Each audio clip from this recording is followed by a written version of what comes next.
and 3. Alright, on this second part of the video, we're going to show the corona tester. We're going to bring in high voltage through a conductive ground for one half of each of the transformers in the pulse modules, and we're going to do the same thing for the other pulse module. This one we're using now, the EP1026-2-2-2, and we have again the primary side connecting to the thyristors and the firing board to high voltage, and the secondary side going to the corresponding ground.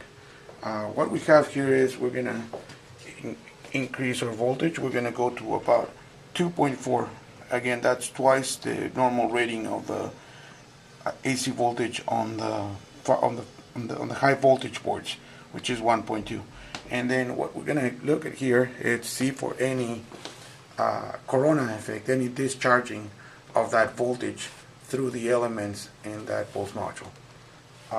First, I want to prove, and I didn't record this with the HiPod, although we did it not on video, how the unit will fail. So right now I have my rod, my grounding rod, connected to the high voltage. So if I were to turn this on,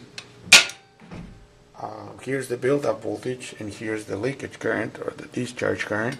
If I start trying to go there, notice that the current, it's increasing, but not the voltage because of the shortage. And it's going to get to the point where, boom, I failed the test. Obviously, I induced a failure. So I'm going to bring this back. I'm going to turn this off. I'm going to reset, and I'm going to turn this off. Now I'm going to remove my grounding rod. Now I'm ready to actually test. I bring the back up, turn it. Now I'm going to go to, looking at the lower scale, 0 to 1. I'm going to go to 500, roughly half.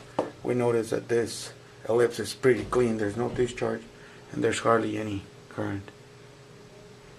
So as I go to 1, still looking pretty clean. You don't perceive any corona effect, any partial discharge. There's no current. As I go to 1.5, we roughly start seeing discharges in current. And although the current here it's still showing 0, here we have an output of, what will that say? About 10 picocoulombs of energy. Now I'm going to keep on going here to the 2.4. Again, this is twice what will be rated, 2.4. Now we can see the corona effect. This operating at this voltage would eventually, through the years, damage that component, and it will basically the high voltage will eat the insulation. But yet again, there's no current, although the effect here is showing, because now it's showing more division. So now if I come back to the 1.2,